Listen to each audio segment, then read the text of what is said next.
Hello everyone, आज के video में आपका स्वागत है। आज हम देखेंगे अंतर भारतीय मराठी इस पाठ्य पुस्तक का 10वां पाठ जडणघडण। ओके, तो चलो देखते हैं पाठ जडणघडण भाग 2। वयाच्या 10व्या वर्षी आईने मला गाणे शिकवणे सुरू केले। त्या बाबतीतही ती विलक्षण जागरूक होती कि मेरे वय यानी उम्र की 10व्या वर्ष यानी 10वें साल, उम्र के 10वें साल में ही मुझे माँ ने क्या सिखाया, गाना सिखाया। और उन्होंने ये सही उम्र समझा कि 10वें साल, 10 साल के पहले बच्चा थोड़ा छोटा होता है और इतना प्रेशर उस पर नहीं देना चाहिए। और अगर उसका सही उम्र हम पकड़ेंगे, 10वें साल में उसने सही उम्र में उनको गाना सिखाना शुरू कर दिया। त्या बाबतीतही ती विलक्षण जागरूक होती और इस बारे में भी वो विलक्षण यानी बहुत जागरूक थी, गाना कैसे गाना चाहिए। काहीही शिकताना तुम्ही एकाग्रतेने ते ऐकले पाहिजे। उनका कहना था कि कुछ भी सीखो आप, चाहे गाना सीखो, चाहे पढ़ाई हो, या ड्रम बजाना है, तबला बजाना है, हारमोनियम बजाना है, और कोई काम करना है, तो कोई भी काम हो, कुछ भी सीखो आप, उसमें क्या लगाओ, एकाग्रता। एकाग्रता है ना, एकदम एकाग्र होके काम करना, यानी इधर उधर अपना ध्यान नहीं जाना चाहिए। क्या होता है, बहुत सारे बच्चे बहुत जल्दी विचलित हो जाते हैं। थोड़ा सा इधर कुछ बच गया कि वो किताब से अपना ध्यान छोड़ के पढ़ते पढ़ते उधर देखेंगे, कोई बाहर में गाना बज रहा है या डीजे वगैरह बज रहा है, उधर उनका ध्यान जाएगा। हमें नहीं देना है, हम उन लोगों को उनका डीजे बनाना बंद नहीं कर सकते, हमारा कोई नहीं सुनेगा। तो हमें क्या करना है, अपने ही आप को एकाग्र करना है। बहुत सारे डिस्टर्बेंस होते रहते हैं, बहुत सारी परेशानियां आती रहती है, लेकिन अगर हम एकाग्रता से काम करेंगे तो हमें आजू बाजू का कुछ भी सुनाई नहीं देगा। अपनी महाभारत में अर्जुन का जो पानी में मछली होती है और पानी में वो चित्र देख के उसके आँख में तीर लगाना होता है। ऊपर में क्या रहता है, मछली रहती है, उसके आँख में तीर लगाना होता है, बाण है ना। और पानी में देख के तो कैसे एकाग्र होता था हर काम करने के। जब उसके गुरु भी उसको पढ़ाते थे तो बहुत एकाग्रता से सारा चीज़ पढ़ता था। तो ऐसी एकाग्रता अगर हमारे पास है तो हम अपना काम कर सकते थे। उसने भी मछली के आँख में तीर लगा के दिखाया था। तो हमें भी आजू बाजू में कोई बज रहा है, कोई बातें कर रहा है, कोई डांस कर रहा है, कोई चिल्ला रहा है, तो हम उनको तो उनका काम नहीं बंद कर सकते। तो इसके लिए हमें क्या करना होता है, खुद ही एकाग्र होना होता है। तो माँ ने ये सारी चीज़ हमें बचपन में ही सिखाई की एकाग्रता से सुनना चाहिए, पूर्ण लक्ष त्यावर केंद्रित केले पाहिजे, हा तिचा मुख्य दंडक असायचा। और हमारा पूरा लक्ष्य यानी ध्यान उसी पर केंद्रित करना चाहिए, ये उसका दंडक था। दंडक यानी एक नियम था, कठोर नियम। ती स्वतः शिकवायला बसली की एक तान जास्तीत जास्त 2 वेळा म्हणून दाखवायची। वो अगर सिखाने के लिए, पढ़ाने के लिए बैठेगी गाना, देखो इस चित्र में आप देख रहे हैं, ये लेखिका है, ये उसकी माँ है, उनके हाथ में तंबोरा है और वो गाना सिखा रही है इसको। तो अगर एक बार वो उसको सिखाने के लिए बैठ गई तो क्या करती थी, एक तान, एक धुन जास्तीत जास्त 2 वेळा म्हणून दाखवायची। ज़्यादा से ज़्यादा 2 बार वो बोल के दिखाती थी। तिसऱ्यांदा तुम्हाला त्यातले थोडे तरी म्हणता आलेच पाहिजे। और उनका कड़क नियम था कि तिसऱ्यांदा यानी तीसरी बार आपको, उन्होंने जो 2 बार आपको एक तान बताई है उसमें से थोड़े तरी थोड़ा भी आना चाहिए। तसे जमले नाही किंवा पुन्हा म्हणतेस का माई असे हळूच विचारले तरी ती करड्या स्वरात म्हणायची, कुठे होतं लक्ष। अगर ऐसा नहीं हुआ, उन्होंने हमको 2 बार सुनाया, एक तान सुनाई और उसमें से उन्होंने पूछा कि अब बताओ, तो हमें कुछ नहीं 100% तो 10%, 5%, 2%, 1%, कुछ तो भी उसमें से हमें थोड़े तरी यानी कुछ तो भी उसमें से उसको आना चाहिए कि माँ ने मुझे क्या सिखाया अभी। अगर वो नहीं आपको आया, जमले नहीं आपको आया, और उसने बोला लेखिका ने कि पुन्हा म्हणतेस का माई, फिर से बोलो माई, ऐसे अगर उसने कहा और वो भी हुक्म से नहीं, हड़ूच यानी धीरे से भी पूछा, तो उसकी माँ करड्या स्वरात, करड्या यानी कठोर आवाज में बोलती थी कि कुठे होतं लक्ष, कहाँ था तुम्हारा ध्यान। नहीं तर मग कभी कभी खूब चिढ़ाई, नहीं तो कभी कभी वो क्या करती थी, खूब चिढ़ती थी। साहजिक भी है, उनको लगता था कि मेरे बच्चों ने बहुत अच्छा सीखना चाहिए, बहुत मेरे पास जितने अच्छे गुण हैं वो सारे गुण आत्मसात करना चाहिए, और इतनी सारी जिम्मेदारियाँ, घर चलाना, गाना गाना और बच्चों को भी गाना सिखाना, तो चिढ़ जाती थी, ये ज़्यादा प्रेशर उन पर हो जाता था। और सबसे बड़ी बात, वो चिढ़ती इसलिए थी कि उनको लगता था की मेरे बच्चे मेरे जैसे ही अच्छे बने, आणि पुढच्या क्षणी तिथून उठून निघून जायचे। और क्या करती थी, उनको इतना गुस्सा आ जाता था चिढ़ने के बाद, अगर उनको बोलेंगे कि दोबारा बताओ माँ, तो वो चिढ़ जाती थी और दूसरे ही क्षण पे वो क्या करती थी, वहाँ से उठ के निकल जाती थी। तिच्या या रागावण्याची मला फार भीती वाटायची। लेखिका किशोरी आमोणकर कहती है कि उसके इस रागावण्याची, इस गुस्से का मुझे बहुत भीती यानी डर लगता था। त्यामुळे रियाजाला बसले की माझे सारे लक्ष फक्त आणि फक्त माईच्या स्वरांकडे। इस डर के कारण रियाज को जब बैठते थे, रियाज यानी प्रैक्टिस, सराव करना, तो उसके लिए जब हम बैठते थे गाना गाने को, तो मेरा सारा का सारा लक्ष्य, सारा का सारा ध्यान फक्त यानी सिर्फ ही सिर्फ किसकी तरफ, माई के स्वरों की तरफ ही रहता था कि ये क्या कह रही है। अगर मैं इसको दोबारा पूछूंगी तो ये चिढ़ जाएंगी, उठ के चली जाएंगी, गुस्सा करेंगी। तो मैं क्या करती थी, ध्यान से देखती थी। देखो बच्चों, आज का जो ये हमारा शिक्षण प्रणाली है, इस शिक्षण प्रणाली में बहुत सारे नियम, बहुत सारे बंधन टीचरों पर, गुरु पर आए हैं कि किसी बच्चे को डांटना नहीं, किसी बच्चे को बोलना नहीं, और किसी बच्चे को पीटना नहीं, डंडा मारना नहीं, गुस्सा होना नहीं, प्रेम से काम लो। लेकिन आप इससे इमेजिन कर सकते हैं कि लेकिन सारा चीज़ अगर हम इसी प्रकार से करेंगे तो किसी को डर ही नहीं रहेगा। जब डर नहीं रहेगा, थोड़ा बहुत, मैं ये नहीं बोलती कोई ज़्यादा डर होना चाहिए, थोड़ा बहुत डर होना चाहिए, तो हम क्या कर सकते हैं ना, कोई मतलब डर के मारे ही उस काम को कर सकते हैं। नहीं तो हम तो क्या करते, स्वैराचार कर सकते हैं, मनमानी कर सकते हैं कि चलो हमें कौन डांटने वाला है, हम नहीं करेंगे इसको, हम नहीं करेंगे इस काम को, नहीं पढ़ेंगे। तो ये थोड़ा बहुत डर होना चाहिए। लेकिन आज की शिक्षण प्रणाली है कि हम लोगों को, टीचरों को डांटने नहीं देती है, कुछ करने नहीं देती है। तो आपको ही क्या करना है, खुद को ही बदल जाना है, खुद को ही किसी का डर, किसी का आदर अपने मन में रखना चाहिए। गाणे शिकणाऱ्याने अनेक गायकांचे गाणे सतत ऐकले पाहिजे, पण कुणाचे गाणे ऐकावे याबाबतही माई दक्ष असायची। उनकी माई कहती थी कि गाने सीखने वाला, गीत सीखने वाला, उसने अनेक यानी बहुत सारी वैरायटी के गाने, बहुत सारे वैरायटी के गायक के गीत सुनना चाहिए। लेकिन उसमें भी उनका एक नियम था, कुणाचे गाणे, किसका गाना हमने सुनना चाहिए, इस पर भी माई दक्ष असायची। दक्ष यानी दक्षता, वो क्या करती थी, क्या दक्ष को क्या बोलेंगे हम, जागरूक असना, है ना। तो इस पर भी माई जागरूक रहती थी कि सही भी है। अगर गीत तो हर प्रकार के होते हैं, है ना। देशभक्ति पर गीत होते हैं, भगवान की भक्ति की गीत होते हैं, प्रार्थना होती है, फिल्मी गाने भी होते हैं, है ना, लव सॉन्ग भी होते हैं, और गंदे भी गाने होते हैं, मस्ती वाले भी होते हैं, बहुत सारे गाने होते हैं। आप लोग भी सुनते हो, सब वैरायटी आपको पता भी है।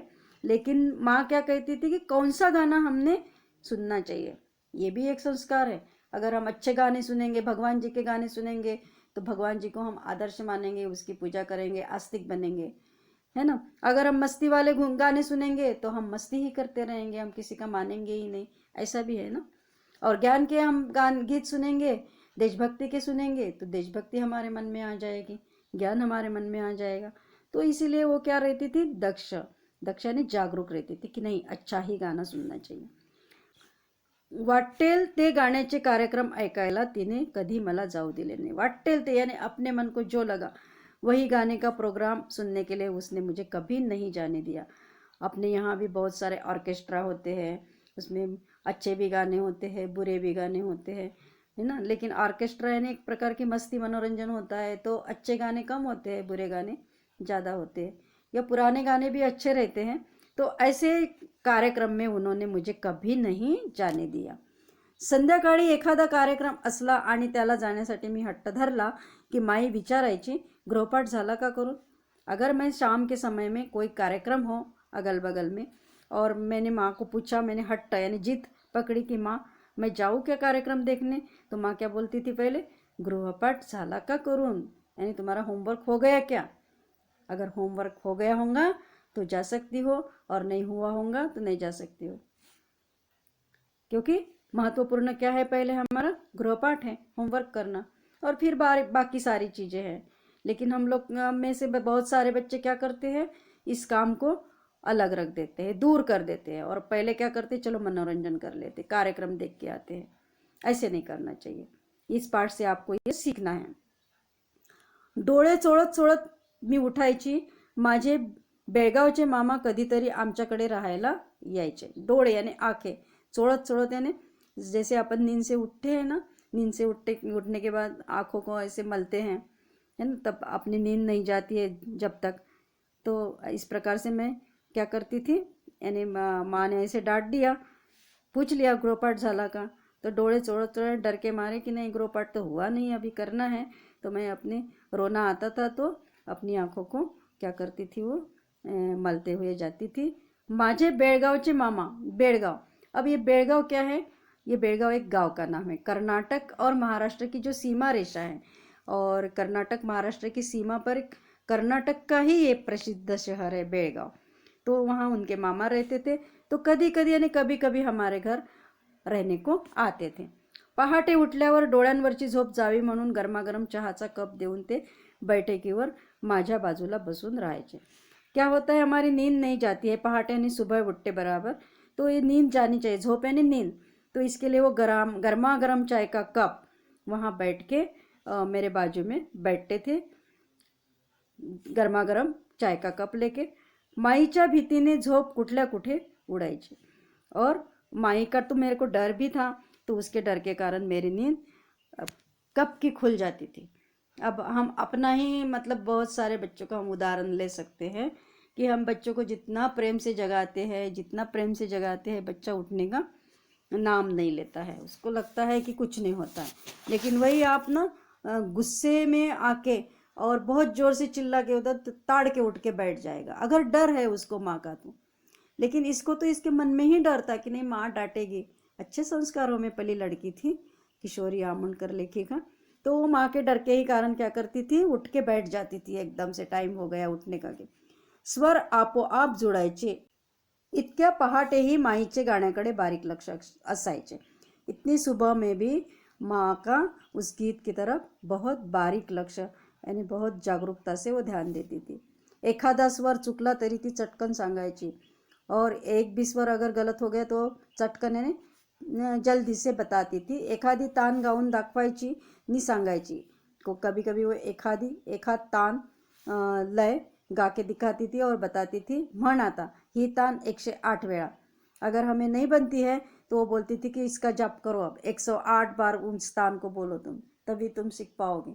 और होता है ऐसे, हम ध्यान नहीं देते हैं। तो अगर हम इसी चीज़ को थोड़ा सा ध्यान देके करेंगे तो हमें 108 बार उसको बोलने का काम नहीं पड़ेगा। फिर क्या करेंगे, उसका जप करते करते ये कि हमारे दिमाग में फिट हो जाएगा। जैसे मैंने ऊपर में बताया ना कि किशोरी आमोणकर का नाम मैं बार बार बता रही हूँ, तो उसी प्रकार से 108 बार अगर हम बोलेंगे तो ये हमारे मन में, दिमाग में फिट हो जाएगी। और अगली बार हम ये गलती नहीं करेंगे, ध्यान से देखेंगे कि नहीं हमें क्या करना पड़ेगा, 108 बार बोलना पड़ेगा। फिर तो डर के मारे पहले ही ध्यान से हम सुनेंगे।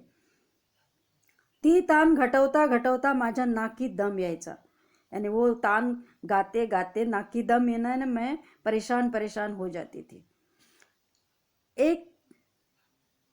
पण 108 वेळा गाऊन झाल्याशिवाय सुटका नसायची। माँ गिनती रहती थी, माँ को भी थोड़ी ये क्या बोलेंगे हम, मुक्ति मिलती थी उसमें। माँ को भी तो बैठना पड़ता था और गिनना पड़ता था अपनी उंगलियों पर या कैसे भी, कि 108 बार उसने गाया कि नहीं। तो उसकी माँ क्या करती थी, जब तक वो 108 बार नहीं गाती थी, उसकी सुटका यानी उसका छुटकारा नहीं होता था वहाँ से, बहुत परेशान होती थी। तोपर्यंत ती तान जमायला लगायची। फिर उस तक 108 बार जप करे तक उसको तान जो है उसको जमायला लागायची, यानी आने लगती थी, बनने लगती थी। कधी संध्याकाळी असा रियाज सुरू असताना काही चूक झाली की माई म्हणायची, बरोबर गाता आल्याशिवाय जेवण नहीं मिलणार रात्रि।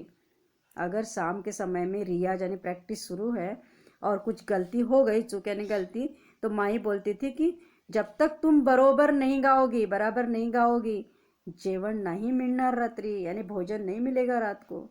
अब ऐसे तो अब कोई बोलता भी नहीं है घर में, और कोई असर भी नहीं पड़ता है। आजकल खाने पीने का इतना सामान मिलता है, बाहर में जाके चाट फुल्की और सब इतने लाड़ प्यार बच्चों के होते रहते हैं। लेकिन उस समय ऐसा नहीं था, खाना बनता था 2 टाइम का और खा लो। अगर वो नहीं मिलेगा तो पेट में कौवे दौड़ने लगते थे, चूहे दौड़ने लगते थे, है ना, यानी बहुत भूख लगती थी।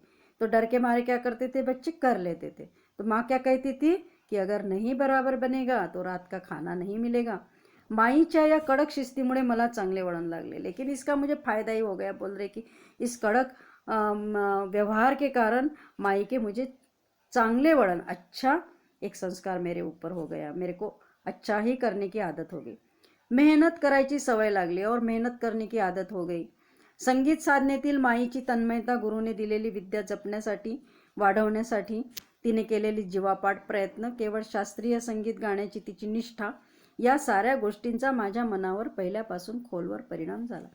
कहती है कि संगीत साधना में जो उनकी तन्मयता, तन्मय हो जाना, एकाग्र हो जाना, कुछ भी दूसरी चीज़ नहीं दिखना संगीत के अलावा, और गुरु ने दी हुई जो विद्या है उसकी जपणूक करना, और वाढवण्यासाठी तिने केलेली जीवापाड प्रयत्न, और विद्या, उस विद्या को, गुरु ने दी हुई विद्या को बढ़ाने के लिए उन्होंने जो जीवापाड यानी अपना प्राण उसमें डाल के जो प्रयत्न किए, केवल शास्त्रीय संगीत गाण्याची तिची निष्ठा, और केवल शास्त्रोक्त संगीत गाने की उनकी निष्ठा, यानी अपने काम के प्रति जो नियमितता होती है, ये सारी चीज़ उनके मन पर पहले से ही खोलवर परिणाम झाला, यानी उनके मन में एकदम फिट बैठ गई। आपले गाणे आपल्या आईच्या नावाला कीर्तीला साजेसे झाले पाहिजे। उनको लगता था कि आपले गाने, मेरा गाना, मेरी माँ के नाम, मेरा माँ का जो नाम लौकिक है, जो प्रसिद्धि है, जो कीर्ति है, वो कीर्ति कभी खराब नहीं होनी चाहिए। इसके लिए मैं भी आटोकाट यानी खूब परिश्रम यानी प्रयत्न करती थी, और वही ध्यास मुझे वहाँ तब से बचपन से ही लगा था। जे करायचे ते सारे अत्यंत विनम्रपणे केले पाहिजे, ही तिची आणखी एक मुख्य शिकवण। और एक अच्छा गुण उनकी माई ने उनको सिखाया था, कौन सा, कि जो भी करना है वो अत्यंत विनम्रपणे, विनम्रता हमारे पास होनी चाहिए। ऐसे नहीं है कि मतलब हम बोलते हैं ना, विद्या विनयेन शोभते, यानी कि विद्या जो लेता है उसके पास विनय होना चाहिए, तभी ये विद्या अच्छी लगती है। तो इसी प्रकार से अत्यंत विनम्रपणे जो भी काम हमें करना है उसमें हमें विनम्रता होनी चाहिए। जरा सा ही अहंकार तिला सहन व्हायचा नहीं। अहंकार, कोई भी चीज़ का हमें अगर कोई नॉलेज आता है, कोई ज्ञान है हमारे पास, तो उसका हमें अहंकार यानी घमंड नहीं करना चाहिए, गर्व नहीं करना चाहिए। ये उन्होंने पढ़ाया था। और उसको जो घमंड करता है किसी भी काम का, कोई भी अपने पास अच्छी चीज़ है उसका घमंड करता है तो उसको सहन भी नहीं होता था। ये लेखिका कहती है कि मुझे आठवते, बराबर आठवते, यानी अभी भी याद है। मुंबईतील जहांगीर आर्ट गॅलरी नव्यानेच खुली झाली। मुंबई में एक आर्ट गैलरी खुली हो गई थी, उसका नाम था जहांगीर आर्ट गैलरी। ये नई गैलरी वहाँ खुल गई थी। त्यावेळी माईचे गाणे होणार होते, और उस नई गैलरी में माई का गाना होने वाला था। तानपुऱ्यावर साथीला मी बसले होते। तानपुरा यानी तंबोरा। उस तंबोरे पर, इस चित्र में आप देख रहे हैं, पिछले वाले चित्र में माँ के पास जो तंबोरा है, देख लिया होगा, नहीं देखा होगा तो देख लेना। तानपुऱ्यावर साथीला मी बसले होते, और इस तानपुरा यानी तंबोरा पर मैं माँ का साथ देने वाली थी, उसके लिए मैं बैठ गई थी। सारे श्रोते कुतूहलाने आम्हा मायलेकींकडे बघत होते। सारे श्रोते यानी सुनने वाले, कुतूहल से, कुतूहल यानी उत्सुकता से, हम मायलेकी यानी माँ और लड़की की तरफ देख रहे थे। मी ही औत्सुक्याने ते निहाळत असल्याने तानपुरा नीट लागला नहीं, और मैं भी उन लोगों की तरफ देख रही थी, श्रोतु गण की तरफ, कि ये कितने तन्मयता से, उत्सुकता से देख रहे। तो मेरा ध्यान उधर विचलित हो गया, चला गया उधर। तो निहाळत होती यानी देख रही थी उन लोगों को। तो मेरा तानपुरा जो है, मेरा तंबोरा है, नीट नहीं लगा, अच्छे से नहीं लगा। तिथेच माई म्हणाली, येत नसेल तर उठ नि उतर खाली। माँ ये नहीं देखती थी कि बच्चा शर्मिंदा हो जाएगा कि क्या, क्योंकि सीखने के लिए ये सारी चीज़ें नहीं देखना पड़ता है अपने बच्चों को सिखाने। तो माँ तिथेच यानी वहीं पे माई बोली, नहीं आता होगा तो उठ और उतर जा नीचे. तिचा चिडका स्वर ऐकताच माझे लक्ष आपोआप तानपुऱ्यावर स्थिर आले और मैं डर गई और उसका वो चिड़का स्वर जो है वो सुनते ही बराबर मेरा पूरा ध्यान अपने आप तंबोरे पर स्थिर हो गया. अहंकार नाहीसा करणे माईला सहज जमायचे. मेरा जो अहंकार था वो माई ने बचपन में ही ख़त्म कर दिया और ये अहंकार, ये गर्व नष्ट करना माई को बिलकुल सहजता से आता था. त्यामुळेच मी या दुर्गुणांपासून दूर राहू शकले. और यही कारण है कि ये जो दुर्गुण है, अहंकार करना वगैरह, विनम्रता वाला जो गुण है, ये सारा मैं सीख ली हूँ. और ऐसे दुर्गुण जो है अहंकार जैसे, उससे मैं अभी आज दूर हूँ. मुझे कोई अहंकार नहीं है, गर्व नहीं होता है. परिश्रमांनी गाणे वाढवू शकले और उन्होंने जो परिश्रम करने की आदत मुझे लगाई, श्रम करने की आदत मुझे लगाई, कष्ट करने की जो आदत लगाई, उसके कारण मैं मेरा गाना जो है बढ़ा सकी, यानी अच्छा और अच्छा उसको बना सकी. मला वाटते माझ्या जीवनाची जडणघडणीची खरी शिल्पकार माईच आहे. और मुझे ऐसे लगता है कि मेरे जीवन की जो जड़न घड़न हुई है उसकी पूरी शिल्पकार कौन है? माँ है. अब जड़न घड़न यानी मैंने पहले ही आपको जड़न घड़न का अर्थ बताया पाठ के शीर्षक का, कि हमारा अभी तक का जो जीवन है वो किस संस्कारों में पला है, कौन से संस्कार उस पर हुए, उसको बोलते हैं हम जड़न घड़न. तो ये जड़न घड़न और खरी शिल्पकार इसके कौन है? शिल्पकार यानी आप तो जानते ही, शिल्पकार यानी जो शिल्प बनाता है, मूर्तियाँ बनाता है, कोई भी मतलब कलाकार जो होता है, पत्थर में शिल्प बनाना, पत्थर की मूर्ति बनाना वगैरह. तो मेरी शिल्पकार, मेरा जीवन भी एक क्या है, शिल्प जैसा ही है. तो ये जीवन बनाने वाली शिल्पकार कौन है? मेरी माई है. तो इस प्रकार का ये पाठ है बच्चों, जड़न घड़न. बहुत अच्छा पाठ है और आशा करती हूँ कि लेखिका किशोरी आमोणकर जिस प्रकार से अपनी माँ के संस्कारों में पली है और बहुत अच्छा नाम लौकिक कमाई है, और वो भी एक बहुत बड़ी क्या हो गई है, शास्त्रोक्त संगीत गाने वाली गायिका हो गई है. प्रदेश में भी उनको मान सम्मान मिला है, बहुत सारे पुरस्कार भारत में भी मिले हैं, महाराष्ट्र गवर्नमेंट में भी उनको पुरस्कार देके गौरव किया है. तो आप लोग भी इस पाठ से ये बोध लेके क्या करेंगे, इस प्रकार से बनेंगे. अब इसके देखते हैं हम शब्दार्थ. शब्दार्थ: व्रतस्थपणे यानी निष्ठा से, उपासना यानी भक्ति, भावंडे यानी भाई बहन, थोरली यानी बड़ी, धाकटा यानी छोटा, निवर्तले यानी निधन हो गया, प्रख्यात यानी सुप्रसिद्ध, प्रतिभावंत यानी अत्यंत बुद्धिमान, आगड़ी यानी अलग सी, प्रतिष्ठा यानी सम्मान, वत्सल यानी दयालु, स्वयं शिस्त यानी स्वावलंबन, आजतागायत यानी आज तक, एकाग्रता यानी एक चित्त, करड्या स्वरात यानी कठोर वाणी से, तन्मयता यानी मग्नता, निष्ठा यानी आत्यंतिक विश्वास, कीर्ति यानी नावलौकिक, विनम्रपणे यानी शालीनता से, अहंकार यानी गर्व, औत्सुक्याने यानी उत्सुकता से, दुर्गुण यानी खराब गुण. टीपा: जड़न घड़न यानी आज तक का जीवन कौन से संस्कारों से गया, उसका लेखा जोखा. संस्कार यानी अच्छे विचार मन पर होना. उस्ताद अल्लादिया खां साहेब एक सुप्रसिद्ध भारतीय शास्त्रीय गायक. मोगूबाई कुर्डीकर सुप्रसिद्ध शास्त्रीय गायिका, लेखिका की माई. मुसड़ ओखली में अनाज कुटने का लकड़ी का डंडा. रियाज गाने का सराव. जहांगीर आर्ट गैलरी दक्षिण मुंबई में चित्र और शिल्प का प्रदर्शन जहाँ होता है वह जगह. देखो बेटा, यहाँ गैलरी के इसमें चांद के अंदर मैंने बिंदी लगाई. ये बिंदी नहीं होना चाहिए, लेकिन इस जो जिससे मैं टाइपिंग करती हूँ उसमें ये वाला नहीं है, इसलिए ये मैंने लगाया. लेकिन आपको ये बिंदी नहीं लगानी है, केवल आधा चांद देना है. तानपुरा यानी तंबोरा. शिल्पकार पत्थर से मूर्ति बनाने वाला कलाकार. वाक् प्रचार देखो. दिशा मिलने, योग्य मार्ग मिलना. स्थायिक होने, एक जगह पर रहना. प्रतिष्ठा प्राप्त होने, मान सम्मान प्राप्त होना. परिस्थिति बिकट होने, परिस्थिति बिघडना. कटाक्ष असणे, बारीक नजर रखना. दंडक असणे, कडक नियम. दक्ष असणे, जागरूक रहना. नाकी दम येणे, बहुत थकना. वळण लागणे, अच्छा बर्ताव करने की आदत लगना.